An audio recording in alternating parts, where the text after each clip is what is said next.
Electronic voting യന്ത്രത്തിലെ ക്രമക്കേട് ആരോപണം ദേശീയ തലത്തിൽ ഏറ്റെടുക്കാൻ കോൺഗ്രസ് പാർട്ടി അധ്യക്ഷൻ രാഹുൽ ഗാന്ധി പ്രതിപക്ഷ കക്ഷി നേതാക്കളുടെ യോഗം വിളിച്ചു. വെള്ളിയാഴ്ച ഡൽഹിയിലാണ് യോഗം. 50% വിവിപാറ്റ് എണ്ണണമെന്ന് തെരഞ്ഞെടുപ്പ് കമ്മീഷനോട് ആവശ്യപ്പെട്ടേക്കും.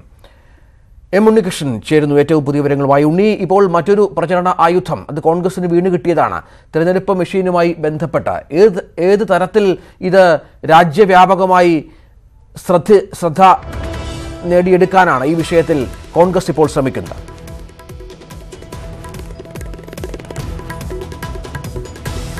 രഞ്ജിത്ത്, ഇലക്ട്രോണിക് വോട്ടിംഗ് യന്ത്രത്തിൽ ക്രമക്കേടുകൾ നടത്താമെന്ന US ഹാക്കറുടെ ആരോപണങ്ങളെ തുടർന്ന് വലിയ വിവാദങ്ങൾ തന്നെ രാഷ്ട്രീയ പാർട്ടികളുമായി ബന്ധപ്പെട്ടുണ്ടായിരുന്നു. രാഷ്ട്രീയ പാർട്ടികളെല്ലാം ഇതൊരു പ്രചാരണായുധമാക്കി രംഗത്തെത്തിയിരുന്നു. എന്നാൽ തിരഞ്ഞെടുപ്പ് കമ്മീഷൻ ഈ ആരോപണങ്ങളെല്ലാം തള്ളിക്കളയുകയാണ് ചെയ്തത്. ആദ്യഘട്ടത്തിൽ കോൺഗ്രസ് ആകട്ടെ ആരോപണങ്ങളെ അന്വേഷിക്കണമെന്ന് പറഞ്ഞെങ്കിലും സജീവമായി ആ ഒരു വിഷയം ഏറ്റെടുത്തുകൊണ്ട് പ്രചാരണത്തിനിറങ്ങാൻ തയ്യാറായിരുന്നില്ല. ഇപ്പോൾ കോൺഗ്രസ് തന്നെ വീണ്ടും ഈ വോട്ടിംഗ് യന്ത്രങ്ങളുമായി ബന്ധപ്പെട്ട ക്രമക്കേട് വിഷയം ഏറ്റെടുക്കാൻ പോവുകയാണ്. അതിന്റെ ഭാഗമായാണ് രാഹുൽ ഗാന്ധി പ്രതിപക്ഷ പാർട്ടി നേതാക്കളുടെ യോഗം വിളിച്ചിരിക്കുന്നത്. വെള്ളിയാഴ്ച ബജറ്റിന് ശേഷം ഈ യോഗം ചേരാനാണ് നിശ്ചയിച്ചിരിക്കുന്നത്. യോഗത്തിൽ പ്രധാനമായും വോട്ടിംഗ് യന്ത്രങ്ങളുടെ വിശ്വാസ്യത വീണ്ടെടുക്കുന്നതിനായി തിരഞ്ഞെടുപ്പ് കമ്മീഷന് മുമ്പാകെ ആവശ്യപ്പെടേണ്ട കാര്യങ്ങളെക്കുറിച്ചായിരിക്കും ചർച്ച ചെയ്യുക. 10% വിവിപാറ്റ് രസീതുകളാണ് ഇപ്പോൾ എണ്ണുന്നത്. ഈ 10% എന്നത് തീർത്തും അപര്യാപ്തമാണ്. ഓരോ മണ്ഡലത്തിലെയും 50% വിവിപാറ്റ് രസീറ്റുകൾ എണ്ണണമെന്ന ആവശ്യമായിരിക്കും കോൺഗ്രസ് ഉന്നയിക്കുക.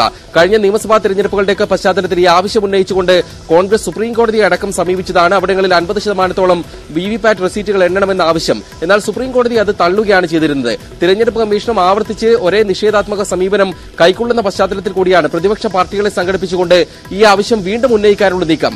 50% വിവിപാറ്റ് റെസീറ്റുകൾ എണ്ണണമെന്ന് ആവശ്യപ്പെട്ടുകൊണ്ട് പ്രതിപക്ഷ ഐക്യമുണ്ടാക്കുകയും വീണ്ടും തിരഞ്ഞെടുപ്പ് കമ്മീഷനെ നേരിട്ട് കണ്ട് ആവശ്യം ഉന്നയിക്കാനുള്ള ഒരു നീക്കമാണ് കോൺഗ്രസിന്റെ ഭാഗത്തു നിന്നും ഉണ്ടാകുന്നത്. അതേസമയം CPM ആകട്ടെ നിലവിലുള്ള പോരായ്മകൾ വോട്ടിംഗ് യന്ത്രത്തിൽ പരിഹരിക്കണമെന്ന ആവശ്യം ഉന്നയിച്ചിട്ടുണ്ട്. ഈ യോഗത്തിൽ CPMന്റെ പ്രതിനിധികൾ പങ്കെടുക്കുമോ എന്നതും നിർണായകമാകും, പ്രധാനപ്പെട്ട കാര്യമാകും. ശരി ഉണ്ണി.